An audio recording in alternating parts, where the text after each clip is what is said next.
እንግዲህ እያለማመደን ነው ማለት ነው። ጀመረ መንፈስ ቅዱስ አሜን ትላላችሁ። ጌታ ሲመጣ ፕሮግራም ይቀየርና ሌላ ነገር ይሆናል ማለት ነው። ቅድም ኤልያስ እንዳደረገው ማለት ነው፣ ደግሞ ያዘምራል። አሜን። ጌታ ይባረክ። እግዚአብሔር የተባረከና የተመሰገነ ይሁን። ዛሬ ላለፉት 3 ሳምንት አስተማርኩትን the life and the ministry of Jesus Christ ወይ ጌታ ኢየሱስ ክርስቶስን ሕይወትና አገልግሎት በተመለከተ የመጨረሻውን አራተኛውን ክፍል አስተምራለሁ። ከዛም በኋላ ባለፈው ፕሮሚስ እንዳደረኩት ዛሬ ለበሽተኞች እንጸልያለን፣ በሽተኞችም ይፈወሳሉ። አሜን ትላላችሁ? አሜን በሏ። ጌታ ስሙ ይባረክ። እስቲ አንድ ጊዜ እንግዲህ ተነሱና ያው እንግዲህ አንድ ጊዜ ጸልየን እንቀመጣለን። ጌታ የተባረከና የተመሰገነ ይሁን። አሜን ሃሌሉያ። አባት ሆይ እጅግ አድርጌ አመሰግናለሁ ስለዚህ መልካም ቀን። ጌታ ሆይ እግዚአብሔር ሆይ ደግሞ ዳግመኛ እድል ስለሰጠህን በፊትህ እንድንሆን ስላረከን እናመሰግናለን። ቤተ ክርስቲያናችንንም ስለባረክ እግዚአብሔር ሆይ ጌታ አንተን የሚያመልኩ የሚዘምሩ እግዚአብሔር ሆይ ስላዘጋጀህ እጅግ አድርጌ አመሰግናለሁ። በመካከላችን ከፍ በልና ንገስ። እግዚአብሔር ሆይ የሚያስተምረው መንፈስ በመካከላችን ይመላለስ። ቅዱሱ መንፈስህ ለእያንዳንዳችን ጌታ ሆይ መንፈስህ ቅዱስ ቃልህን ይግለጥልን። ዛሬ መንፈስ ቅዱስ አለመከልከል በዚህ ቦታ ተመላለስ።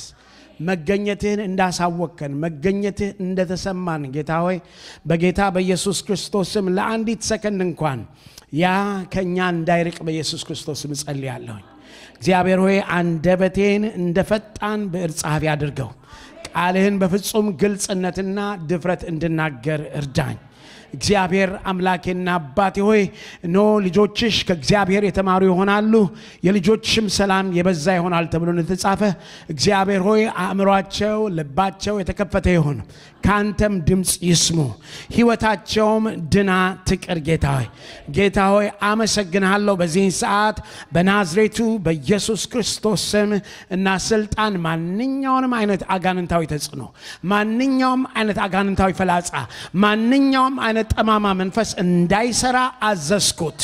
በጌታ በኢየሱስ ክርስቶስ ስም ከዚህ ደቂቃ ጀምሮ እንዳይሰራ አዘዝኩት። ጌታ ሆይ እናመሰግናለን በኢየሱስ ክርስቶስ ጌታ ስም አሜን። እግዚአብሔር ያክብራችሁ። ቁጭ ትላላችሁ። ጌታ ስሙ ይባረክ። እንግዲህ ላለፉት 3 ሳምንታት በመጀመሪያው ሳምንት the humanity of Jesus ወይም ደግሞ ጌታ ኢየሱስ ለምን በስጋ መገለጥ አስፈለገው የሚል እሳቤን ተናግረን ነበረ። ከዛ ቀጥለን ደግሞ በሁለተኛ ደረጃ ደግሞ the deity of Jesus Christ አምላክነቱን በተመለከተ ተናግረናል። በሶስተኛው ደግሞ the teaching of Jesus Christ በሚል ያስተምሮቱን በተመለከተ ተናግረን ነበረ። ዛሬ ደግሞ we're going to focus on the ministry and the healing of Jesus Christ የጌታ የኢየሱስ የፈውስን አገልግሎት በተመለከተ ዛሬ እናገራለሁኝ። ጌታ ይረዳናል። ሃሌሉያ። the healing ministry of Jesus የጌታ የኢየሱስ የፈውስ አገልግሎትን በተመለከተ ማለት ነው። ከኢየሱስ እንግዲህ የፈውስ አገልግሎት ጀርባ ያለውን ርህራሄ ወይም ደግሞ ያለውን ኃይል ዓላማ ለመግለጽና ዛሬ ደግሞ በኢየሱስ በመድኃኒታችን ላይ ያለን እምነት ለማበረታታት ነው የማደርገው። ስለዚህ በዚህ መንፈስ ይህንን ሐሳብ እናገራለሁ። እንግዲህ ስለ ፈውስ እንናገር የተለያዩ አመለካከቶች አሉ። በመጀመሪያ ደረጃ በአሁኑ ጊዜ ያሉ አመለካከቶች አሉ። ያንን ከመናገር በፊት ግን በዚሁ በመጽሐፍ ቅዱሳችን በወንጌል ላይ የኢየሱስ ክርስቶስን የፈውስ አገልግሎት ስንመለከት ኢየሱስ ክርስቶስ ከ37 በላይ የፈውስን አገልግሎት እንዳደረገ መጽሐፍ ቅዱሳችን ይነግረናል። ከነዚህ ውስጥ የተወሰኑት በግል አገልግሎቶች ሲሆኑ ሌላው ደግሞ በሕዝብ እንዳገለገለ መጽሐፍ ቅዱስ ይነግረናል።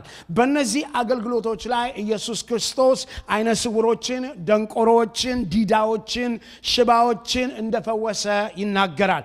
አጋንንትን እንዳስወጣ፣ ለምጻሞችን እንዳስነሳ፣ ለምጻሞችን እንዳነጻ፣ ሙታንን እንዳስነሳ ይነግረናል መጽሐፍ ቅዱሳችን።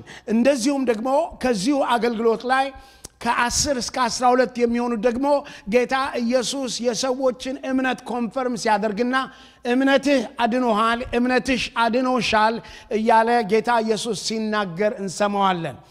ይሄንን እንግዲህ ካየን ዘንዳ በጌታ በኢየሱስ አገልግሎት እንዳልኩት 12 ዓመት ደም ይፈሳት የነበረችዋን እምነትሽ አድኖሻል ይላታል። እውሩን በርጤሜዎስ እንደዚሁ እምነትህ አድኖሃል ይለዋል እና አመስጋኙን ለምጻም ከ10 የተመለሰውን እምነትህ አድኖሃል ይለዋል። እንደዚሁ እያለ ይናገር። የመቶ አለቃውን ልጅ እንደዚሁም ደግሞ የከናናይቷን ሴትም ሁሉ እምነትህ አድኖሃል እያለ ሲናገር እናየዋለን። ናው እንግዲህ በአሁኑ ጊዜ የጌታ የኢየሱስ የፈውስ አገልግሎት በተለይ እኛ ጴንጤዎች አማኞች ወንጌላውያን በተለይ በኢትዮጵያውያን ያሉ አማኞች በዚህ የወንጌል ስራና በፈውስ አገልግሎት የምናምን ሰዎች ነን። ነገር ግን በአጠቃላይ የወንጌል አገልግሎት ወይም ኢቫንጀሊካል ክርስቲያን የሚባለውን በአጠቃላይ ቅኝት ስንወስድ ግን ከ100% ወደ 93% ብቻ ነው በጌታ በኢየሱስ ክርስቶስ የፈውስ የሚያምኑት። እንግዲህ ይሄ ኢቫንጀሊካል የሚባለው ይሄ ትልቁ ግሩፕ በሁለት ይከፈላሉ። አንደኛዎቹ ሴሴሽኒስት ይባላሉ። እነዚህ ምንድነው የሚያምኑት? ፈውስ ከመጨረሻው ሐዋርያው ጋር አልቋል ብለው ነው የሚያስቡት። ልክ የመጨረሻው ሐዋርያ ሲሞት ፈውስ አለቀ ብለው የሚያምኑ ናቸው።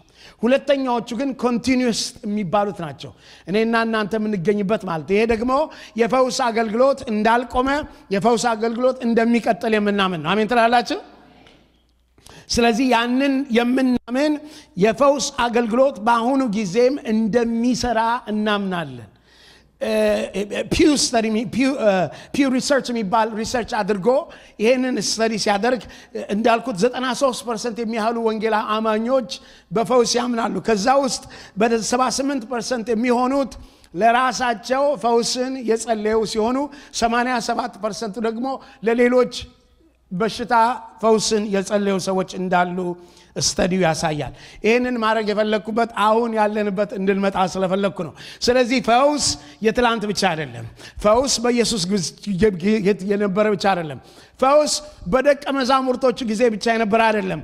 ፈውስ ደግሞ የተለየ ለአንድ ሰው ብቻ የተሰጠ አይደለም። አሜን በሉኝ እስቲ። ፈውስ ለሁላችንም የተሰጠ ነው። የጌታ የኢየሱስ ክርስቶስ ፈውስ ትዝ ይላችኋል። ያችን ከነናይቷን ሴት ሲነግራት ምን አለ? የልጆችን እንጀራ ለውሾች አልሰጥም ሲል እባክህ ውሾችም ከፍርፋሪው ይበላሉ አለች። ፈውስ የእግዚአብሔር እንጀራ ነው። አሜን በሉኝ እስቲ። የእግዚአብሔር እንጀራ ስለሆነ ዛሬ እናንተም ፈውስ የሚያስፈልጋችሁ ሁሉ ከዚህ እንጀራ ትቀበላላችሁ፣ ፈውሳችሁንም ታገኛላችሁ። አሜን በሉኝ እስቲ። ጌታ ስሙ ይባረክ። ዮሐንስ ምዕራፍ 14 ላይ ይሄን በኋላ መልሼ ትንሽ እናገረዋለሁ። ዮሐንስ 14 ቁጥር 12 ላይ ጀምሮ ያለውን አነባዋለሁ። እውነት እውነት እላችኋለሁ በእኔ የሚያምን እኔ የማደርገውን ሥራ እርሱ ደግሞ ያደርጋል፣ ከዚህም የሚበልጥ ያደርጋል። ቁጥር 13 እኔ ወደ አብ እሄዳለሁ፣ አብም ስለ ወልድ እንዲያከብረው በስሜ የምትለምቱን ሁሉ አደርገዋለሁ። ማናችንም ነገር በስሜ ብትለምኑ እኔ አደርገዋለሁ ይላል። ሃሌሉያ። ስለዚህ እኔ እሄዳለሁኝ፣ እኔ ከሄድኩ በኋላ እናንተ ደግሞ ከኔ የበለጠ ታደርጋላችሁ ይላል። ይሄንን ብዙ የተለያየ አመለካከት አለ፣ ግን ግልጽ የሆነውን በአጭሩ እናገር። እኔ ከሄድኩ በኋላ ከኔ የበለጠ ታደርጋላችሁ ሲል የመጀመሪያው ጥያቄ መሆን ያለበት ኢየሱስ ምን ነበረ የሚያደርገው ብሎ መጠየቅ ነው ያለብን። ኢየሱስ ምን ነበር የሚያደርገው ብለን ስንጠይቅ ኢየሱስ ያስተምር ነበረ፣ ኢየሱስ ይፈወስ ነበረ፣ ኢየሱስ በአጋንንት የተያዙትን ነፃ ያወጣ ነበረ። አሜን ትላላችሁ? ስለዚህ እሱ ያለው እኔ ያደረኩትን ከዛም በላይ። ስለዚህ ኢየሱስ ያደረገው ሊሚትድ ነበረ። ቅድም እንዳልኳቸው ኢንዲቪጁዋል ሬኮርድ የተደረጉት በአዲስ ኪዳን ላይ 37 ናቸው። እነዚህ ግን 37 ሰው ብቻ ለሜዳ ነው። ምክንያቱም ብዙ ቦታ በኋላ እንመለከተዋለን የመጡትን ሁሉ ፈወሳቸው ይል ነበር። የጅምላ ፈውስም ያደርግ ነበር ማለት ነው። ስለዚህ ብዙ ሺዎች በሱ አገልግሎት ተፈውሰዋል።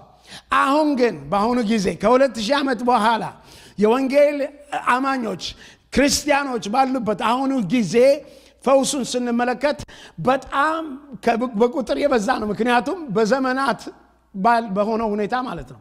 ስለዚህ ከኔ የበለጠ የሚለው ኢን ፖርሽን ማለት ነምበርስ የበለጠ እሱ ብቻ አይደለም፣ ተደራሽነቱም የበለጠ በመሆን የጌታ የኢየሱስ ክርስቶስን አገልግሎት እንድናስቀጥል ተጠርተናል።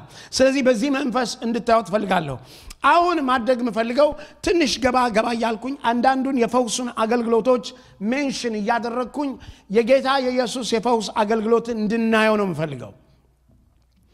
እንግዲህ እንደምታውቁት ወንጌሉ በሙሉ በሱ አገልግሎትና በፈውስ አገልግሎቱ የተሞላ ነው። ስለዚህ ሁሉንም መናገር አልችልም። ለዛሬ ግን ለትምህርታችን እንዲመቸን የሚሆነውን እናገራለሁ። በዚህ ላይ ግን ማሳሰቢያ እንድሰጣችሁ ፈልጋለሁ። መጽሐፍ ቅዱስ ሲናገር እምነት ከመስማት ነው፣ መስማትም ከምንድን ነው ይላል። ስለዚህ ዛሬ የምናገረው የፈውስ እምነት በውስጣችሁ እንደሚያደርግ አምናለሁ። አሜን በሉኝ እስቲ። ስለዚህም ስለሚያደርግ ፈውሳችሁን ዛሬ ተቀብላችሁ ትሄዳላችሁ። አሜን በሉኝ እስቲ። ጌታ ስሙ ይባረክ። ዛሬ ጌታ ፈውስን ይሰጠናል። ይላችሁ ጌታ ብቻ መክበር ስላለበት እሱ ብቻ ስለሆነ ፈዋሹ የሱ ብቻ ስለሆነ ይላችሁ። አንዳንድ ጊዜኛ ከሰው ጋር እናያይዘዋለን። ፈውስ የጌታ ነው። አሜን በሉኝ እስቲ። የነፃ ስጦታ ነው፣ ለሁላችንም ተሰጥቶናል። በእርግጥ አንዳንዶች እግዚአብሔር በተለየ ተአምር የማድረግ ቅባት የተቀቡ ሰዎች አሉ ጌታ የሚጠቀምባቸው። ዛሬ ግን እኔ የምነግራችሁ የማውጀው ፈውስ ለሁላችሁም ተሰጥቷቸዋል። ጌታ ስሙ ይባረክ። ሁላችንም በፈውስ እንድንመላለስ ጌታ ይፈልጋል። እስቲ እንመልከት አንዳንድ ነገሮችን። መጽሐፍ ቅዱሳችሁን የማቴዎስ ወንጌል ምዕራፍ 14 ላይ ብትከፍቱልኝ፣ ምዕራፍ 14 ላይ ብትከፍቱልኝ ከቁጥር 12 ጀምሮ አለ። ጊዜ ለመቀነስ ስል እዚህ ላይ እንግዲህ ታሪኩ እንደምታውቁት መጥምቁ ዮሐንስን ተገሏል። ከታረደ በኋላ አንገቱ ከተሰዋ በኋላ ያለውን ቁጥር 12 ማነበው። ደቀ መዛሙርቱም ቀርበው በድኑን ወስደው ቀበሩት። መተውም ለኢየሱስ አወሩት። ስለዚህ ኢየሱስ መጥምቁ ዮሐንስ ሞተ፣ በድኑን ወስደው ቀበሩት። ኢየሱስም በሰማ ጊዜ ቁጥር 13 ከዚያ ብዙዎችን ወደ ምድረ በዳ በታንኳ ፈቀቅ አለ። ሕዝቡም ሰምቶ ከከተማዎቹ በእግራቸው ተከተሉት ይላል። ቁጥር 14 ወጥቶም ብዙ ሕዝብ አየና አዘነላቸው። አስምሩበት፣ አዘነላቸው፣ ደዌያቸውንም ፈወሳቸው። ይህንን ነው እንድታተኩሩ ፈልገው። በአንደኛ ደረጃ የጌታ የኢየሱስ ክርስቶስን ፈውስ ስንመለከት ጌታ ኢየሱስ ክርስቶስ ይፈውስ የነበረው ስለሚያዝን ነበር። ርህራሄ because of the compassion። ስለዚህ ፈውስ በኮምፓሽን የሚመጣ ነገር እንደሆነ እንድናስተውል ፈልጌ ነው። ስለዚህ ኢየሱስ አያቸውና አዘነላቸው። ከዛ ምን አደረጋቸው? ፈወሳቸው። በዚሁ በአዲስ ኪዳን ላይ ስንመለከት ከ8 ጊዜ በላይ ኢየሱስ አዘነላቸው የሚለውን ቃል እናያለን። he had compassion። ስለዚህ ኢየሱስ ሲያዝን when he comes with compassion ሲመጣ ያደረጋቸው ነገሮች አሉ። አንደኛ ፈውስን አደረገ። ሁለተኛ የተራቡትን መገበ፣ ደዌያቸውን ፈወሳቸው። ጌታ ኢየሱስ ክርስቶስ በርህራሄ ያደረገው ነገር ፈውስን አመጣ። በአጋንንት የታሰሩትን ነፃ አወጣ፣ ሙታንን አስነሳ። ስለዚህ ፈውስ በመጀመሪያ ደረጃ it is out of the compassion of God። በውስጣችን ከሚመጣው ርህራሄ ነው። ለሰዎች የማይራሩ ሰዎች ፈውስን ሊያካፍሉ አይችሉም። ፈውስ ከርህራሄ ይወጣል። የሁላችሁ በእውነት ጌታ በፈውስ እንዲጠቀምባችሁ ከፈልጋችሁ መራራትን ተለማመዱ። እግዚአብሔር የሚራራ ልብ እንዲሰጣችሁ ጌታን ጠይቁት። ጌታ ኢየሱስ ራራላቸው፣ አዘነላቸው። ከራራ በኋላ ግን አንድ ነገር አደረገ፣ ፈወሳቸው። ዛሬም ጌታ ይራራልን። አሜን ነው ወይ? ዛሬ ጌታ ይራራልን። አሜን በሉ እስቲ። አዎ ጌታ ከራራላችሁ ዛሬ ፈውስ ታገኛላችሁ። በሁለተኛ ደረጃ መጀመሪያው ርህራሄውን እናየዋለን በፈውስ አገልግሎቱ።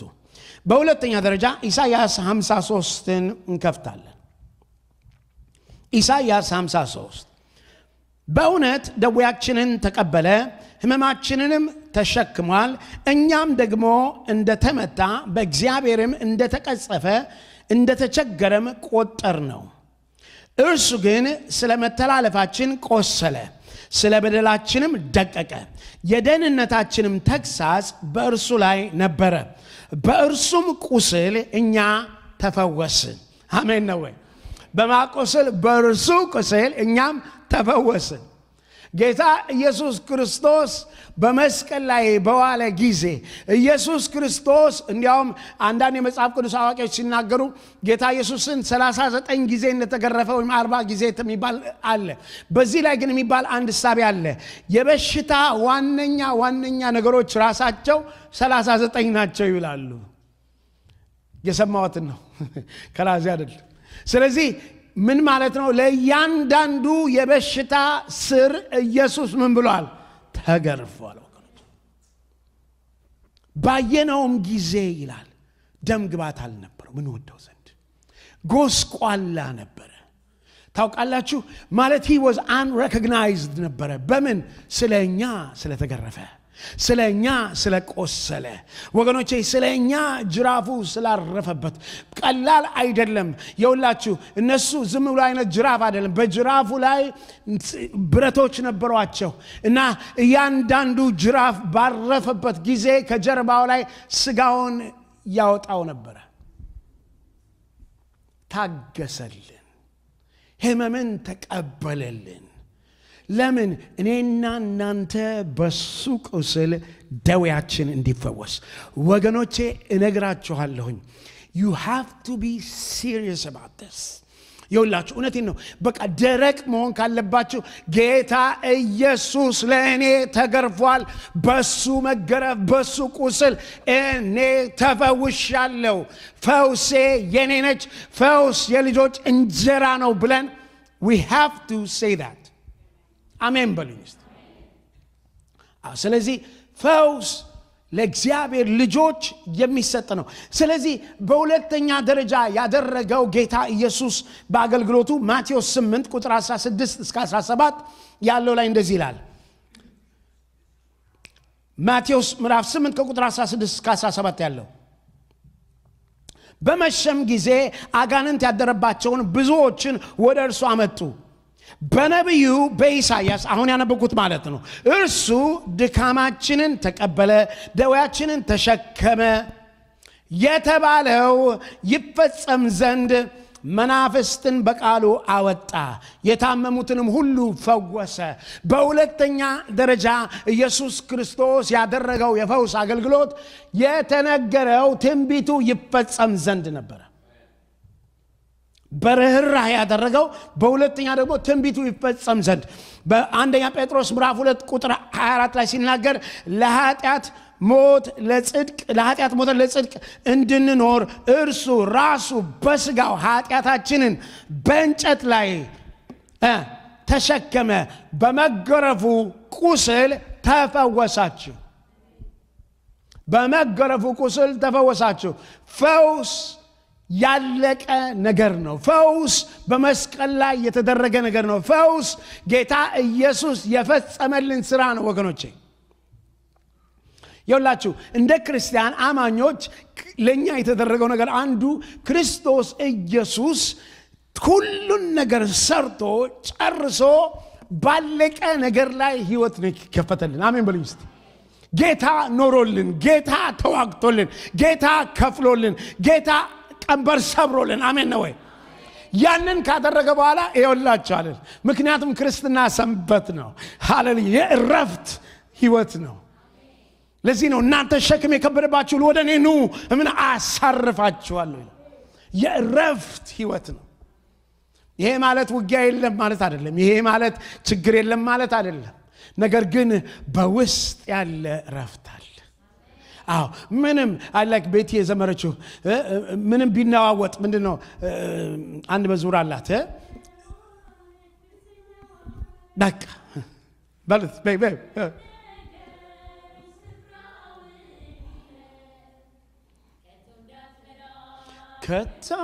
ከቶንዳልናወጥ ልቤ ሞላኸው በስ ክርስትና ይሄ ነው። ስለማይናወጥ አይደለም። ቢናወጥም ግን እኔና እናንተ ጋር ረፍት አለ። አሜን በሉኝ እስቲ። እኔና እናንተ የምናውቀው ረፍት ከጩኸት ዝም ያለ አይደለም። ጩኸት ቢኖርም በውስጣችን ግን የጸና ረፍት አለ። ሃሌሉያ ጌታ ስሙ ይባረክ ሰላም አለኝ እንደ ወንዝ የሚፈስ አይምሮዬን የሚያረሰርስ ደስታ አለኝ በውስጤ የሚጸና ኢየሱስ ክብሩ ይብዛ ጋሽ ግርማን ሳይሆን መዝሙር ይመጣል ጌታ ስሙ ይባረክ ወገኖቼ ለዚህ ነው የጠራ እውነቴን ነው ክርስትና ከእረፍት የሚጀመር ነው ክርስትና ከሰላም የሚጀመር ነው ወገኖቼ ያንን በህይወታችን ለሚመጣው ነገር ሁሉ አቅም የሚኖረን ከቀመጥንበት ሰላም ነው ጌታ ከያዘን ሰላም ስለሆነ ነው ጌታ ስሙ ይባረክ ስለዚህ ጌታ ፈውስን ያደረገበት መልእክቱ ትንቢቱ ይፈጸም ዘንድ ነው ማቴዎስ ምዕራፍ 4 እንሄዳለን ማቴዎስ ምዕራፍ 4 እንሄዳለን ማቴዎስ ምዕራፍ 4 ከቁጥር 23 ጀምሮ ያለውን አነባዋለሁ ኢየሱስም በመኩራባቸው እያስተማረ በደንብ ያዙልኝ አያችሁት እስካሁን እንደዚህ ነው ኢየሱስም በመኩራባቸው እያስተማረ የመንግስቱንም ወንጌል እየሰበከ ምኑን የመንግስቱን ወንጌል እየሰበከ አሕዛብንም በህዝቡም ያለውን ደዌ ህመም ሁሉ እዚህ ጋር ቃሉን ሁሉ የሚለውን ህመም ምን ሁሉ ትንሹ ነው የሚለው ህመም ነው ሁሉ እየፈወሰ በገሊላ ሁሉ ይዞር ነበረ ይላል ዝናውም ወደ ሶሪያ ሁሉ ወጣ በልዩ ልዩ ደዌና ስቃይ ተይዘው የታመሙትን ምን ትንሹ ነው የሚለው ሁሉ አጋንንትም ያደረባቸውን በጨረቃም የሚነሳባቸውን ሽባዎችንም ወደ እርሱ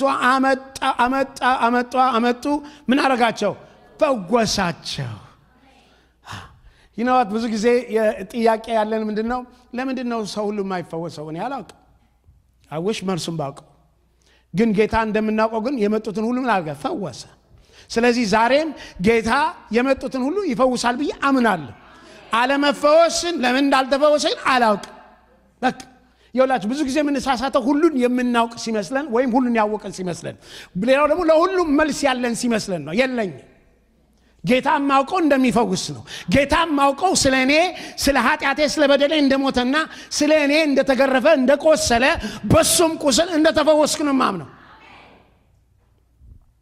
ጌታ ስሙ ይባረክ ሃሌሉያ ስለዚህ የመጡትን ሁሉ ስለዚህ ጌታ ፈውሱ ለመጡት ሁሉ ክፍት ነው ወገኖች ለመጡት ሁሉ እንዳልኩት ነው ለምን ሰው እንደማይፈውስ አይገባኝ አንዳንድ ሰው አዝናለሁ ለምን እንደማይፈውስ አላውቅ አይውሽ ባውቅ አላውቅ አው የተለያየ ራሴን ግምት ወይም ደግሞ አንዳንድ ነገሮች መናገር ይችላል ግን እሱ ለአንዳንዶች ሞር በሽታ ነው የሚያመጣው ስለዚህ አልናገረው ግን ለምን እንደሆነ ግን ግልጹን አላውቅ እግዚአብሔር ግን ሁሉን መፈወስ ይፈልጋል ጌታ ስሙ የተባረከና የተመሰገነ ይሁን አሜን ነው ወይ እቺ በጣም የብዙ ሰው ጥያቄ ስለሆነች እቺ ማቴዎስ ላይ እንሄድ ነገር ማቴዎስ 8 ላይ እንደዚህ ነገር እናያለን በማቴዎስ 8 ከቁጥር 2 ጀምሮ ያለውን አነባዋለሁ እነሆ ለምጻም ቀርቦ ጌታ ሆይ ብትወድስ ልታነጻኝ ትችላለህ እያለ ሰገደለት ብዙ ጊዜ ሰዎች ጥያቄ is this the will of God for me to be healed ጌታ እንድትፈወስ ይወዳል ወይ ይፈቅዳል ወይ ብለው ይጠይቃሉ እዚህ ላይ ጌታ ሲመልስ እናያለን እጁንም ዘርግቶ ዳሰሰውና እወዳለው ንጻ አለው ከዛስ ወዲያው ለምጻሙ ነጻ አሜን ነው ወይ ስለዚህ ብዙዎቻችን ጥያቄ ብትወድ ነው ትወዳለህ ወይ ጌታ ሆይ እንድፈወስ መልሱም እወዳለሁ ነው የሚለው ይወዳል ጌታ እንድንፈወስ ይወዳል ጌታ በፈውስ ይውላችሁ እኔና እናንተን እኮ መኖሪያው አደረገን በእኔና በእናንተ ውስጥ እኮ የእግዚአብሔርን ሥራ በምድር መስራት ይፈልጋል ወገኖቼ ስለዚህ እኔና እናንተ ጤና ስንሆን ብዙ ልናገለግለው እንችላለን ብዙ ልሮጥለት እንችላለን ስለዚህ ጌታ በፈውስ እንድንመላለስ ይፈልጋል ለሌሎችም ፈውስ እንድንሆን ይፈልጋል ስለዚህ በሶስተኛ ደረጃ ጌታ ያደርግ የነበረው የእግዚአብሔርን ፈቃድ ያረጋግጥ ነበር። በመማረክ በመፈወስ እግዚአብሔር ፈውስ እንደሚፈልግ እግዚአብሔር ሰዎች እንዲፈወሱ እንደሚፈልግ ያረጋግጥ ነበር። ለምን ምትሉኝ ኢየሱስ ክርስቶስ በምድር ላይ ሲመላለስ የአባቱን ፈቃድ ስለሆነ ያደረገው። የአባቱ ፈቃድም ደግሞ መፈወስ ስለሆነ አሜን ትላላችሁ። ስለዚህ በምድር ላይ ምን አረጋገጠ? በሄደበት አረጋገጠ። እንዲያውም የሐዋርያት ሥራ ምዕራፍ 10 ቁጥር 38 ላይ ሲናገር how God anointed Jesus of Nazareth with the Holy Spirit and power that he went about doing good. ሃሌሉያ። የናዝሬቱ ኢየሱስን በመንፈስ ቀባው። እየሄደ ምን ያደርግ ነበር? የታመሙትን ይፈውስ ነበር፣ የታሰሩትን ነፃ ያወጣ ነበር ይላል ሐዋርያት ሥራ 10:38 ላይ። ስለዚህ ጌታ ኢየሱስ የአባቱን ፈቃድ ፈውስ በማድረግ ያሳይ ነበር። ጌታ የተባረከ ይሁን። ሃሌሉያ። ሉቃስ ምዕራፍ 5 ቁጥር 17 ጀምሮ ያለውን አነበዋለሁ። ሃሌሉያ። አንድ ቀንም ያስተምር ነበረ።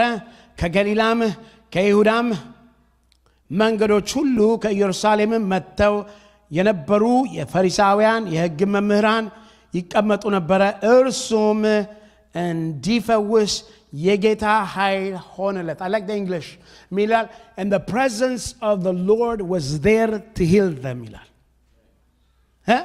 እዛው ቁጥር 17 ምን ይላል? ምንድነው? እርሱም እንዲፈውስ የጌታ ኃይል ምን ሆነለት ይላል። The presence of the Lord was there to heal them።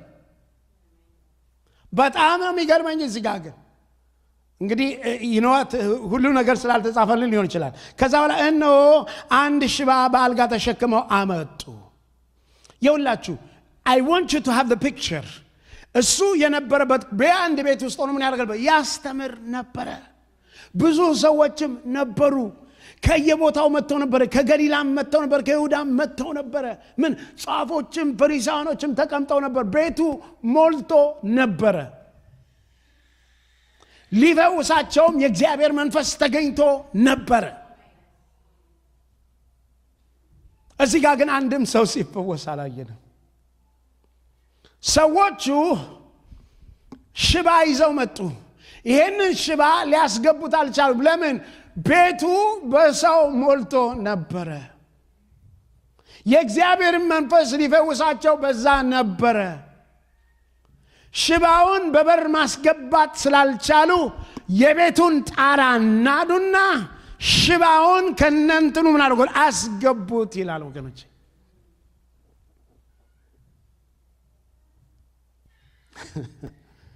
በጣም እኮ የሚገርም ነገር ነው። ምን አይነት ድፍረት ነው? እስቲ በታችሁ አሁን እዚህ ጣራ ንዱ የሚገባ ሰው ብታዩ ምን ትላላችሁ? ማለት እነዚህ ሰዎች የነበራቸው እምነት ምንም ግድ የላቸውም። አንድ ነገር ያውቃሉ። አንድ ሽባ ጓደኛ አላቸው። ይሄ ሽባ ጓደኛቸው ከኢየሱስ ጋር ከተገናኘ ኢየሱስ እንደሚፈውሰው አምነዋል። ስለዚህ whatever the cost is, we're going to drill this and we're going to lower him because God will heal him. ኢየሱስ ይፈውሳል ብለው አመኑ። በጣም የሚገርመኝ ቁጥር 20 ላይ ስትመለከቱ 5:20 ላይ እምነታቸውንም አይቶ ይላል ሽባውን ፈወሰው። ለምሳቸው ይላል ቅድም እንዳልኩት አንዳንድ ቦታ ላይ እምነትሽ አድኖሻል፣ እምነት አድኖዋል ይላል። አሁን ይሄ ሽባው የተፈወሰው የሽባውን እምነት አይደለም ያለው፣ እምነታቸውን አይቶ ሽባውን ፈወሰው። የማንን? የጓደኞቹን እምነት። ዛሬ እላቸዋለሁኝ ጌታ እንዲህ አይነት ጓደኞች ይስጧችሁ፣ አማኝ ጓደኞች። አዎ ገባችሁ? ይኸውላችሁ አለማመን የሚጋባ በሽታ ነው። ትዝ ይላችኋል ማነው እስራኤል ሰዎች ሰላዮችን ላኩ። ከዛ ምን አለማመን በጡና በህዝቡ ላይ ሁሉ ዘሩት። የሚያምኑ ጓደኞች ጌታ ይስጣችሁ፣ ይባርካችሁ። አሜን በሉኝ እስቲ። በሚያምን ጓደኛ። ምክንያቱም እናንተ እንኳን ምንም ስለ ሰውየው የሚናገረው ነገር የለም ስለ ሽባው፣ ነገር ግን የእነሱን እምነት አየና ኢየሱስ ፈወሰው። ጌታ ስሙ ይባረክ። ዛሬ የሚያምኑ እህት ወንድሞች ይስጣችሁ። ዛሬ የሚያምኑ ባል ሚስት ይስጣችሁ። ዛሬ የሚያምኑ ጓደኞች ይስጣችሁ ወገኖቼ። ምክንያቱም በሕይወታችሁ ላለ ጉዳይ ምናልባት እናንተ ብትደክሙ፣ ምናልባት እናንተ እምነት ባይኖራችሁ፣ በእነሱ እምነት ጌታ ድንቅ ያደርጋል። ጌታ ስሙ ይባረክ። አንድ ነገር መጣልኝ አሁን ስናገር። የዛሬ 30 ምናምን ዓመት ይሆናል መጀመሪያ አገልግሎት 30 ዓመት ይሆናል ማለት ነው። መጀመሪያ አገልግሎቴን ሳገለግል ጌታ ታሪኩ ረጅም ስለሆነ ጌታ እድል ሰጠኝና ሜክሲኮ ሄድኩኝ። ባለፈው ለሶስት ነገር ነበር እና ምን አገልግልበት ቸርች ገባው። አክቹሊ የሆነች ትንሽ የቸርች ነች። ጌታ ገብቼ ማገልገል ጀመርኩኝ። እየሰበኩ ያለው እንደው ለማሳጠር ስል ነገሩን እንዳላጠፋው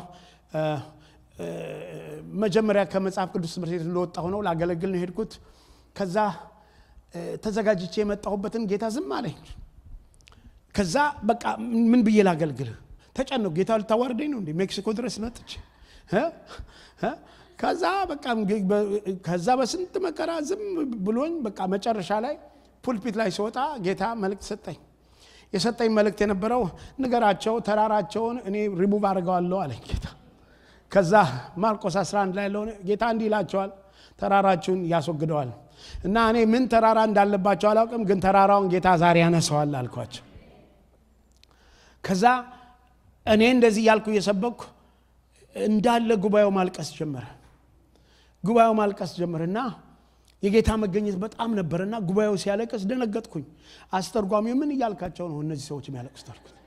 ምክንያቱም የተናገርኩት ነገር የሚያስለቅስ ነገር አልተናገርኩም። እና ከዛ አይ ምንም አለኝ። ከዛ ጌታ የጌታ መገኘት ስለነበር አሁን እንግዲህ መንፈስ ቅዱስ ነው አንዳንዴ ሪማይንድ የሚያደርገው። ዛሬም ይሄ እንደሚሆን አምኜ ነው የምናገረው። ስሙኝ። እና ጌታ በልቤ መገኘቱ ስለነበረ ከዛ ጌታ ምን አለኝ፣ ያንን እየሰበኩ ያለው ዛሬ በምንም አይነት በሽታ ያላችሁ ሰዎች ጌታ ይፈውሳችኋል ማለት ጀመርኩኝ። እና እኔ የምናገረው እኔ እጅ ስጭንላችሁ አይደለም፣ እኔ የምናገረው ሽማግሌዎች እጅ ስጭንላችሁ አይደለም። ስሙኝ፣ እናንተም ነው የምነግራችሁ። አሁን ባላችሁበት አሁን የሚሰማችሁ ህመም ካለ ጌታ ይሄንን አገልግሎት ከመጨረሴ በፊት ፈውስ ታገኛላችሁ። አሜን በሉኝ። ለምን መሰላችሁ? ጌታ ታማኝ ስለሆነ ነው። ከዛ አገልግሎቴን ጨረስኩ። እንደዛ ያልኩ ጨረስኩ። እኔ ምንም ማውቀው ነገር የለም። ጌታ በልቤ ውስጥ ስላስቀመጠ ተናገርኩኝ። ከዛ ልጸልይላችሁ ስል ወደ 9 ሰዎች መጡ። ግን አንድ ሴትዮ ግን ዘንጓን ይዛ እየዘለለች መጣች። ምንድነው አልኩኝ ስል 46 ዓመት ወደ ስፓይናል ፔን የነበረች ሴትዮ ነበረች። አንድም ቀን ተቀምጬ አለ ትራስ ተቀምጬ አላውቅም አለች። እና ስለዚህ በቃ ፔን ሳይሰማኝ የተቀመጥኩበት ጊዜ የለም አለች። ግን አንተ እንደዛ እያልክ እየተናገርክ ፔኑ እየሸሸ ፔኑ እየሄደ ማመን እስከሚያቀተኝና እስከምትጨርስ ነው የጠበቅኩት አለች። አሁን ፔኑ የለም ማለት ጉባኤው አበደ፣ ምክንያቱም ያውቃታል። ዛሬ በጌታ በኢየሱስ ክርስቶስ ስም የእግዚአብሔር መንፈስ ይንካችሁ። ዛሬ በናዝሬቱ በኢየሱስ ክርስቶስ ስም ጌታ ኢየሱስ ይንካችሁ። ጌታ ይዳሳችሁ። ጌታ በፈውሱ ይዳሳችሁ። ዛሬም ከመካከላችን እንዲህ አድርጎ ጌታ ያነጻል፣ እንዲህ አድርጎ ይፈውሳል። አሜን በሉኝ እስቲ። ስለዚህ የሚገርም ነው። ስለዚህ ጌታ በመካከል ተገኝቶ ሊፈውስ ተገኝቶ እዛ መካከል የተፈወሰ ሰው አልነበረም። አንድ ሰው ግን የሚያምኑ ወገኖች ይዘው ሲመጡ ፈውስ መጣ።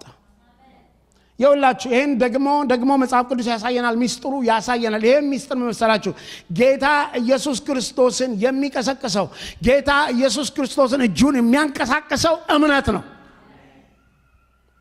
እምነት ካገኘ ጌታ ይዘረጋል።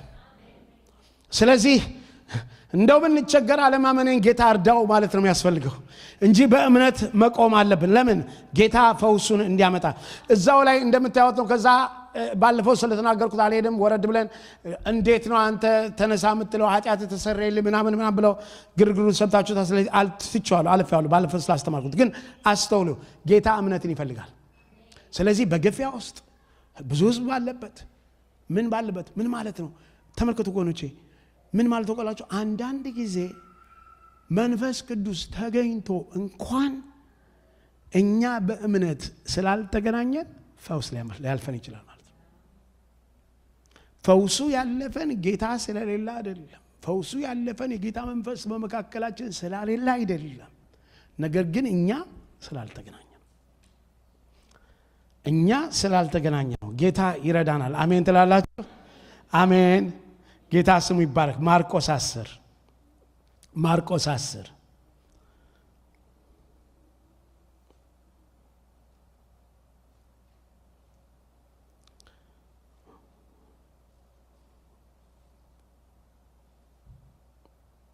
ማርቆስ 10 ከቁጥር 46 ያለውን እናያለን። የምታውቁት ቃል ነው። 46 ጀምሮ ወደ ኢያሪኮም መጣ። ከደቀ መዛሙርቱና ከብዙ ሕዝብ ጋር ከኢያሪኮ ሲወጣ የጤማዎስ ልጅ እውር በርጤሜዎስ እየለመነ በመንገድ ዳር ተቀምጦ ነበረ። ላይ ከዚህ ጋር ያለው ቃል የናዝሬቱ ኢየሱስ እንደሆነ በሰማ ጊዜ፣ እስቲ አጠገባቸው ላለው ዙሩና የናዝሬቱ ኢየሱስ በሉት። እንደሆነ በሰማ ጊዜ። የውላችሁ ወገኖቼ አንዳንድ ጊዜ ብዙ ፕሮቶኮሎች አሉ። ትዝ ይለኛል፣ ሜቢ ጋሼም ይሄን ታውቀው ይሆናል። በድሮ በተለይ እኔ ደግሞ መካነ ኢየሱስ ነበር ያደኩትና በእኛ ጊዜ እልልታ ምናምን የለም። ያው ነጋሽ ሙሉ ወንጌል ምናምን አለ። እኛ ጋር ነበር መተው የሚረብሹን ነበር። በተለይ ቸርች በተዘጋ ጊዜ ከሙሉ ወንጌል ምናምን መተው እልልታ ምናምን ያሉ ያስቸግሩ ነበር። እና ትዝ ይለኛል አንድ ታሪክ ሰምቻለሁ። እንግዲህ ታሪኩን በትክክል አላውቅም። እና አንዲት ሴትዮ አለች አሉ እልላት ወይ ምናምን ትጩ የምትባል ሴትዮ እና የተያዘችው አፏ የተያዘው ብርድ ልብስ ይሰጣታል ተብሎ ነው። ብርድ ልብስ ይሰጥሻል ዝም በይ ተብላለች። ስለዚህ አንድ ጊዜ መንፈስ ቅዱስ ልፍ ሲሰማት አለች። ምን ብርድ ልብሱ ይቀር አለች። ሃሌሉያ ጌታ ኢየሱስ ይባረክ። ይኸውላችሁ መንፈስ ቅዱስ ሲመጣ ቅድም እንዳልኩት ነው። በቃ ይሁን ፕሮግራሙም ይቀራል፣ ብርድ ልብሱም ይቀራል፣ ገብቷ ፕሮቶኮልም ይቀራል። አሜን በሉኝ እስቲ። አዎ እኔ ምናፍቀው እሱን ነው ወገኖች። አዎ ይሄ ምናምን ዲግኒፋይ ሆነን ምን አለ ገደለም ቶ በሰው ቢስቀብኝ አይ ዶንት ኬር። ለምን መንፈስ አለ። ሃሌሉያ ምክንያቱም አላህ ኢየሱስ እንደሆነ ሰምቻለሁ።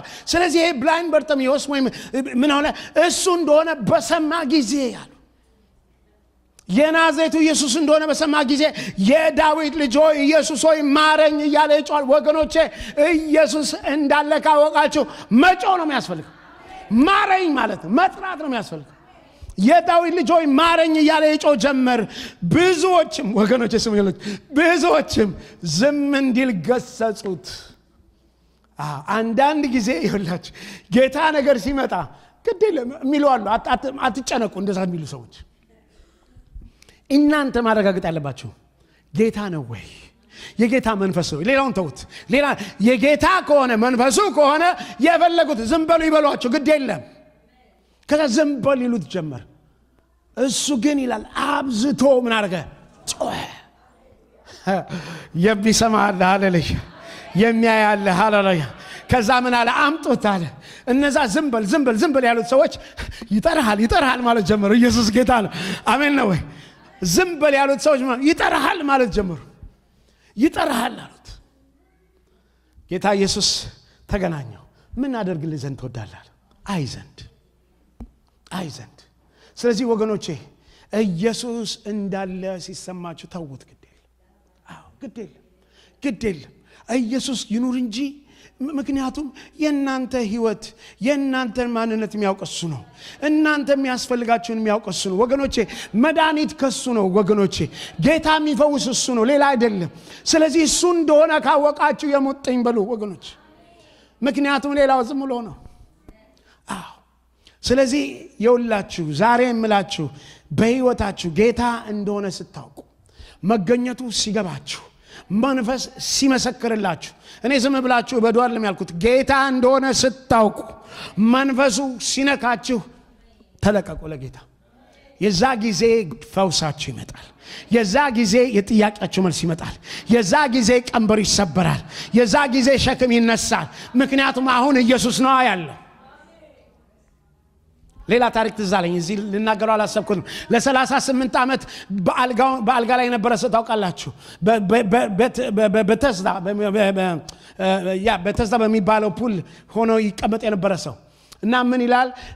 አልተፈወሰም ነበረ ለብዙ ጊዜ ለ38 ዓመት። ምክንያቱም ውሃው በመልአክ ባናወጠው ጊዜ ፈጥኖ ያስገባው ሰው የገባው ሰው ነበር የሚፈወሰው። ስለዚህ አንድ ቀን ግን ኢየሱስ ከተፋለ ሃሌሉያ ይሄ ሰው የሚያውቀው ይሄ ሰው የተለማመደው በአመት በምናምን አንዴ አመላኩ ሲያንቀሳቀስ ነው ያ ነው ባህሉ ይኸውላችሁ አንዳንድ ጊዜ ጌታን ሊሚት አታድርጉት ባለፈውም ጌታ ሲናገር ነበር do not limit God እግዚአብሔርን እንደዚህ ብቻ ነው ብላችሁ አትያዙት ይኸውላችሁ አሁን ቅድም እነዛ ሰዎች ምናልባት እነዛ ያሽባ በመጣ ጊዜና ያንን እንደው ሲገቡ ያዩት ሰዎች ምን እንደምን ታውቃላችሁ እኛ እንደዚህ አለበትም ፈውስ የሚደረገው ቀስ ብሎ ተገብቶ በዛ በር ተገብቶ ምና አሸሩ አስገብቶት ነው የሚለው ግን ይኸውላችሁ ጌታ ሲመጣ ግን ጣራም ያስነድላል ስለዚህ ምን መሰላችሁ ጌታ ከሆነ ግድ የላችሁ ስለዚህ ይሄ ሰውዬ ጌታ መጣ ምንድነው አለው እኔ የሚያስነሳኝ የለም የሚያሳዝን አላወቀውም ጌታ እኮ ነው የተገኘው ይኸውላችሁ ያ መልአክ ነው የሚያንቀሳቅሰው ያንን ውሃ አሁን ግን መልአኩንም የሚያዘው ሃሌሉያ የጌቶች ጌታ ተገኝቶ ነበር ጌታ መንፈስ ቅዱስ ልቦናችሁን ይክፈትላችሁ may the lord make you sensitive for the spirit of god ለጌታ መንፈስ sensitive ያድርገን ወገኖቼ እንደዛ ስንሆን ከዛ ጌታ ሙቭ ያደርጋል ጌታ ይንቀሳቀሳል ጌታ ስሙ ይባረክ ጌታ በመካከላችን ይገኛል ሃሌሉያ ስለዚህ ይኸውላችሁ ጌታ ብላይንድ ባርጤሜዎስን ተገናኘው ለምን ጮኸ ወደ ጌታ አመነ በእምነት ጮኸ ምን ስላወቀ ጌታ እንደሆነ ስላወቀ ፈውስ ከሱ እንደሆነ ስላወቀ መድኃኒት እሱ እንደሆነ ስላወቀ ወገኖቼ መድኃኒት እሱ ነው ፈውስ እሱ ነው ዛሬ ጌታ ይሄንን ያደረገ ነው በመካከላችን ዛሬ እየፈወሰ ነው አሜን በሉኝ እስቲ ዛሬ እየነካችሁ ነው ዛሬ በጌታ በኢየሱስ ክርስቶስም ያበሽታ ካንተ ላይ ተነስቷል ዛሬ ያበሽታ ካንቺ ላይ ተነስቷል በጌታ በኢየሱስ ክርስቶስም ተነስቷል ለምስጋና ነው ዘይት አለ ጸልያለን ከሽማግሌዎች ጋር በኋላ ጊዜ እንሰጣለን እናመሰግናለን ያን ጊዜ እናመሰግናለን ፈውስ ግን ኦሬዲ አሁን ሆኗል አሜን በሉኝ እስቲ አሜን ሆኗል ጌታ ይባረክ ሉቃስ ምዕራፍ 8 ከ12 ዓመት ጀምሮ ደም የሚፈሳት ሴት ነበረች ይላል ትዳሯንም ሁሉ ለመድኃኒተኞች ከስራ ምንም ፈውስ አላገኘችም ሴትዮ ቁጥር 4 ላይ በኋላም ቀርባ የልብሱን ጫፍ ምን አርገችው ዳሰሰችው ታሪኳን ታውቁታላችሁ እቺ ለ12 ዓመት ደም የሚፈሳት ሴትዮ ነበረች ያልሄደችበት ቦታ የለም በእኛ ቋንቋ ያልሄደችበት ሪፈራል የለም እዚህ ዶክተር ይጂ ተብላለች እዛ ሄዳለች ምን ኪሳራ ገንዘቧን ነው የከሰረችው ፈውስ ግን አላገኘችም ደሟ ግን አልቆመም እቺ ሴት ግን አንድ ነገር አድርጋለች አስተውሉ ምን አድርጋለች በልቧ አምናለች ምንድነው በልቧ ያመነችው የልብሱን ጫፍ በነካው ምን አለች እፈወሳለሁ ወገኖቼ ይኸውላችሁ አንዳንድ ጊዜ በህይወታችሁ ማድረግ ያለባችሁ እንዲህ አይነት እርምጃ ነው ምን አይነት እርምጃ እምነት ምን አይነት እርምጃ በአንደበት የሚነገር እርምጃ በአፍ የሚነገር እርምጃ ይኸውላችሁ እምነት ይኸውላ አንዳንድ ሰው አለ ሙያ በልብ ነው እምነት በልብ ነው የሚሉ ሰዎች አሉ እምነት በልብ ሆኖ በአፍ የሚነገር ነው አሜን በሉኝ እስቲ ኢቭን እንኳን ደህንነት እንኳን ስናገኝ ሰው በልቡ አምኖ በአፉ ምን መስክሮ አመንኩ ስለዚህ ምን አልኩ ተናገርኩ ስለዚህ ይኸውላችሁ አንዳንድ ጊዜ ማወጅ አለብን አንዳንድ ጊዜ መናገር አለብን በህይወታችን መናገር እቺ ሴትዮ አመነች አንዳንድ ጊዜ ምናልባትም ለሰው አይደለም መናገር ያለብን ለራሳችን መንገር አለብን ለበሽታው መንገር አለብን ለአካባቢው መንገር አለብን ስለዚህ እሷ ምን አለች እኔ የልብሱን ጫፍ ብነካው እፈወሳለሁ ብላ ምን ብላ አምና ነበረ ማመንም ብቻ አይደለም መናገርም ብቻ አልነበረም ደግሞ እርምጃም መውሰድ ያስፈልጋል ወገኖቼ እምነት እርምጃ ይወስዳል ስለዚህ እቺ ሴትዮ እንደ ቤቷ ቁጭ ብላ የልብሱን ጫፍ ብነካው አንድ ቀን እፈወሳለሁ የልብሱን ጫፍ ብነካው አንድ ቀን እፈወሳለሁ እያለች እንደው ዘላለሟን ስትደግም ብትኖር እቺ ሴትዮ ትፈወሳለች ወይ አይዟችሁ አትፍሩ አትፈወስም ነው መልሱ አመነች ከዛ ምን አርገች ተነሳች ወጣች ሄደችና ምን ነካችው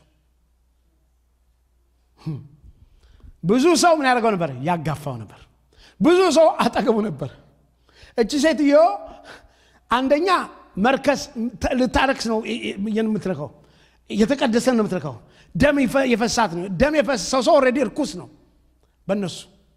ግን እሷ አምናለች፣ ፈውሷን እንደምታገኝ አምናለች። ስለዚህ ሰውን ተጋፍታ ቅድም እንዳልኳችሁ በርጤሜዎስ ኢየሱስ እንደሆነ ሳውቀ ጮኸ። በቃ እቺም ኢየሱስ እንደሆነ ስላወቀች ምንም ግድ የላትም። ምናልባት አንዳንዱ አይቶ ይላት ይችላል። እሷ ሄደችና ነካችው። የሚገርመው ነገር ጌታ ዞራና ማን ነው ልብሴን የነካለ? ማን ነው የነካኛል? እንዴ ይሁን ሰው እየገፋ ይሁን ሰው ያጨናነቀ አይደለማ። ቋንቋ አልገባቸውም። ቋንቋ ጌታ ኢየሱስ ማን ነው የነካኝ ሲል who touched me by faith ያለ ነው። ማን ነው በእምነት የነካኝ ነው የሚለው። ያንን ድምጽ ነው የሚገባው፣ ያ ቋንቋ ነው የሚገባው። ከዛ ነው አንድ ሰው ነክቶኛል፣ ምክንያቱም ሲነካኝ ኃይል ከኔ ምን አለ ወጥቷል አለ። virtue came out አለ ከኔ። ከዛ እንዳልተደበቀች ስታውቅ እየፈራች እየቸረች እኔ ነኝ አለች። ልጄ እምነትሽ አድኖሻል።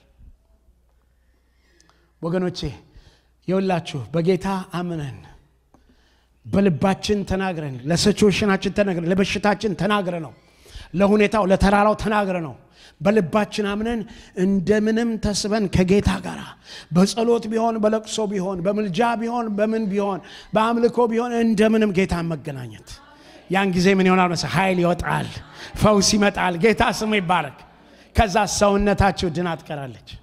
ጌታ የተባረከና የተመሰገነ ይሁን። እምነትሽ አድኖሻል አላት። ጌታ ኢየሱስ እንግዲህ አገልግሎቱን ስንመለከት እንደዚህ አሁን እቺንም እንደዚህ በእምነት እንደዚህ ሆነ እንድትፈወስች እናያለን።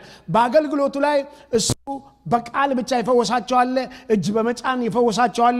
የተለያዩ ነገሮች አሉ። እስቲ እነሱን አንድ ሁለቶችን እኒና ወደ ዛሬ ወደ ዋናው ነገራችን እንመጣለን። ጌታ ስሙ ይባረክ። ዮሐንስ ምዕራፍ 4 ከቁጥር 46 ጀምሮ ያለው ነው። ዮሐንስ ምዕራፍ 4 ከቁጥር 46 ኢየሱስም ውሃውን የወይን ጠጅ ወዳደረገበት ወደ ገሊላ ቃና ታንክ ዩ ጌታ ይባረክ። ኢየሱስም ውሃውን የወይን ጠጅ ወዳደረገበት ወደ ገሊላ ቃና ዳግመኛ መጣ። በቀፈርናሆም ልጁ የታመመችበት ከንጉሥ ቤት አንድ ሹም ነበረ።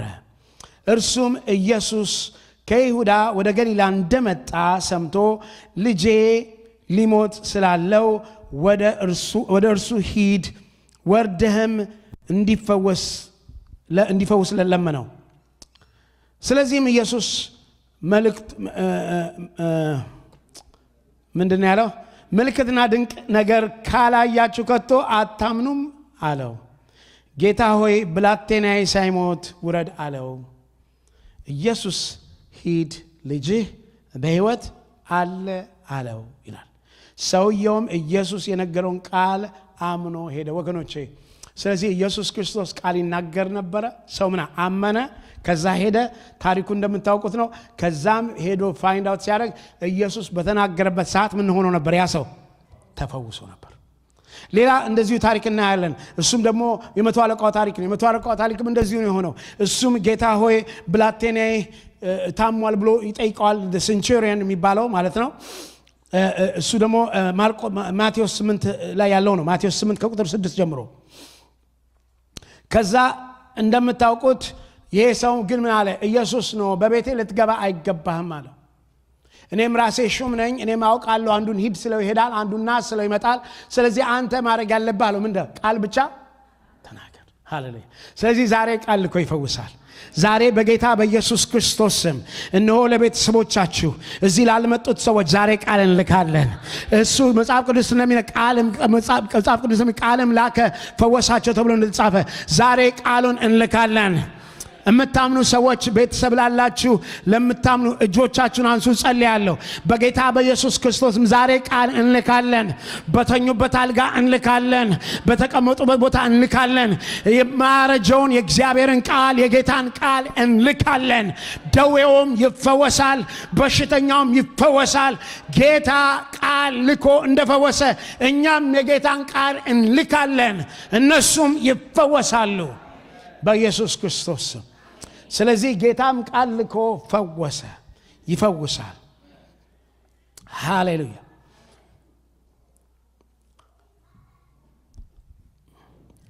ሉቃስ ምዕራፍ 4 ቁጥር 38 ጀምሮ ያለውን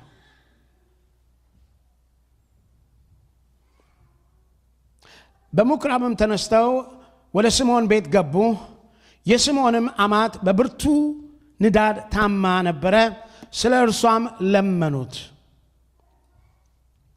ባጠገቧም ቆመ፣ ንዳዷንም ገሰጸው፣ ለቀቃትም። ያን ጊዜ ተነስታ አገለገለች። ቁጥር 40 ፀሐይም በገባ ጊዜ በልዩ ልዩ ደዌ የተያዙ በሽተኞችን አስተውሉ። እዚህ ጋር ሁሉ ወደ እርሱ ምና አመጧቸው። እርሱም በእያንዳንዳቸው ላይ እጁን የጫነ ምን አድርጋቸው? ፈወሳቸው። ቃል ተናግሮ ፈወሳቸው። እጁን ጭኖ ምን አድርጋ? ፈወሳቸው። ጌታ ስሙ ይባረክ። ጌታ ስሙ ይባረክ። ለምንድን ነው ፈውስ ያደርግ የነበረው? ሶስት ነገር ልናገርና ላቆሜ እንጸልያለን ስለኛ ተናግረን። ሌላው የሚያደርግበት የፈውስ የሚያደርግበት ሌላው ምክንያቱ ይሄ ነበረ። ሉቃስ ምዕራፍ 10 ቁጥር 8 ጀምሮ ሉቃስ ምዕራፍ 10 ቁጥር 8 ጀምሮ ወደ ምትገቡበትም ከተማ ሁሉ ቢቀበሏችሁ ያቀርቡላችሁም ብሉ፣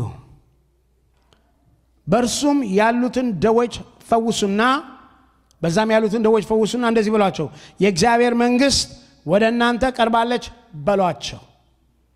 ጌታ ኢየሱስ ሲፈውስ የነበረው የእግዚአብሔር መንግሥት እንደቀረበ ያሳስባቸው ዘንድ ነው። ሉቃስ ምዕራፍ 11 ላይ ቁጥር 20 ምን አንተ በጋኔን ነው ታወጣው ምናምን ብለው ሲሉት፣ በቤልዛቦብ ብለው ሲሉት፣ እዛ ቁጥር 20 ላይ እንደዚህ ይላቸዋል፣ እኔ ግን በእግዚአብሔር ጣት አጋንንትን የማወጣ ከሆነ እንግዲህ የእግዚአብሔር መንግሥት ወደ እናንተ ደርሳለች።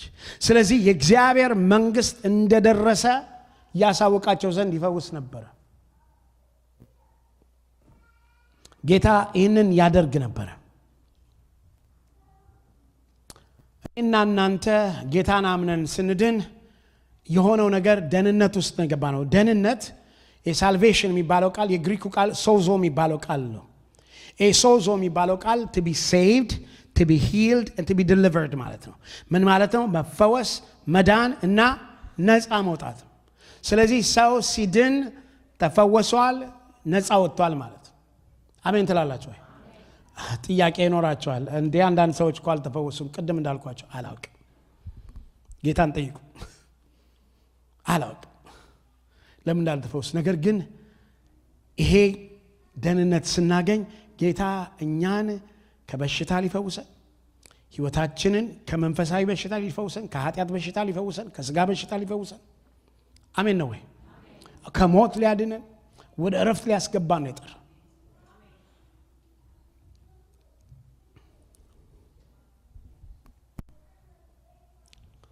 እንግዲህ ይሄ የጌታ ኢየሱስ ክርስቶስ ፈውስ ነው። ደስ ይላል። ተናገር ነው። ጥያቄው ፈውሱ አሁንስ ይሰራል ወይ ነው። መልሱ ምንድን ነው? ኧረ አይሰማም። እንደ ጥሩ ተማሪ ይሰራል። አሜን። ዛሬም ይሰራል እግዚአብሔር። ዕብራውያን ምዕራፍ 13 ላይ ሲናገር ኢየሱስ ክርስቶስ ትላንትናም ዛሬም ምን እስከ ዘላለም ሕያው ነው። ሃሌሉያ። ሕያው የሆነ አምላክ ነው። የሚሰራ አምላክ ነው። ያዕቆብ ላይ ሲናገር ያዕቆብ 5 ቁጥር 14 ጀምሮ ያለውን ዛሬ የምናደርገው ይህንን ነው። ከእናንተ የታመመ ማንም ቢኖር የቤተ ክርስቲያን ሽማግሌዎች ወደ እርሱ ይጥራ፣ በጌታም ስም እርሱን ዘይት ቀብተው ይጸልዩለት።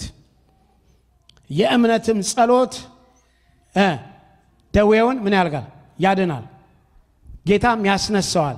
ኃጢአትም ሰርቶ እንደሆነ ይሰረይለታል። ፈውስ ኢየሱስ ፈወሰ። ደቀ መዛሙርቶቹ ፈወሱ። ፈውስ ለአማኝ ሁሉ ተሰጠ። ማርቆስ ምዕራፍ 16 ያመኑትም እነዚህ ምልክቶች ይከተላቸዋል። በስም ያጋንንትን ያወጣሉ፣ በአዲስ ቋንቋ ይናገራሉ፣ እባቦችን ይይዛሉ፣ የሚገድል ነገር ቢጠጡ ከማን ምን ያህል አይጎዳቸው፣ እጆቻቸውን በደዌም ላይ ይጭናሉ፣ እነርሱ ምን ያደርጋሉ? ሃሌሉያ። አይገርምም? ሲምፕል ነው ያደርገው። ይጭናሉ፣ እነሱ ምን ያደርጋሉ? ስለዚህ የኔ ኃላፊነት መጫን ነው፣ እናንተ መፈወስ። አሜን ነው። ጌታ ስሙ ይባረክ። አንደኛ ቆሮንቶስ ምዕራፍ 12 ቁጥር 9 ለአንዳንዱም በዚያው መንፈስ እምነት፣ ለአንዳንዱም በአንዱ መንፈስ የመፈወስ ስጦታ፣ ለአንዳንዱም ተአምራትን የማድረግ ስጦታ። ቅድም እንዳልኩት ነው። አንዳንዶች በዚህ ጸጋ ጌታ ይቀባቸዋል፣ በተለየ ጸጋ ማለት ነው። ቅድም ስንዘምር ነበር ደሙ ስሙ የሚፈውስ ስም ነው። አሜን ትላላችሁ? ስሙ የሚፈውስ ስም ነው። የሐዋርያት ሥራ ምዕራፍ 3 ቁጥር 3 ላይ እርሱም ሐዋርያት ሥራ ምዕራፍ 3 እርሱም ጴጥሮስና ዮሐንስ ወደ መቅደስ ሊገቡ እንዳላቸው ባየ ጊዜ ማን ነው? አንድ ሽባ ተቀምጦ ማለት ነው። ምጽዋትን ለመናቸው። ጴጥሮስና ዮሐንስ ጋራ ትኩር ብሎ ወደ እነርሱ ተመለከተ፣ ወደ እጃቸውም ተመለከተ። እርሱም አንድ ነገር ከእነርሱ እንዲቀበል ሲጠብቅ ወደ እነርሱ ተመለከተ። ጴጥሮስ ግን ይላል ብርና ወርቅ የለኝም፣ ይህንን ያለኝን ግን እሰጥሃለሁ። በናዝሬቱ በኢየሱስ ክርስቶስ ስም ተነሳና ተመላለስ አለ። ዛሬም ይሰራል ጌታ፣ ዛሬም ይሰራል። ሃሌሉያ። ከዛ በኋላ እንደምታውቁት ጥያቄ ተጠይቀ ሲመልስ ቁጥር 16 ላይ 3:16 በስሙም በማመን ይህንን የምታዩትን የምታውቁትን የእርሱ ስም አጸናው፣ በእርሱ በኩል የሆነውንም እምነት በሁላችሁ ፊት ይህንን ፍጹም ጤና ሰጠው። ጌታ ስሙ ይባረክ። በማ በስሙ ዮሐንስ 16 ጎሽ ጨዋ ነኝ እኮ ሰዓቴ ልክ በሰዓቴ ኦኬ። ዮሐንስ 16 በዚያን ቀን ከእኔ አንዳች አትለምኑም፣ እውነት እላችኋለሁ አብ በስሜ የምትለምኑትን ሁሉ ይሰጣችኋል። ዮሐንስ 16 እስካሁን በስሜ ምንም አልለመናችሁም እና ደስታችሁ ፍጹም እንዲሆን ለምኑ። ምን ታርጋላችሁ? ትቀበላላችሁ። በእግሮቻችሁ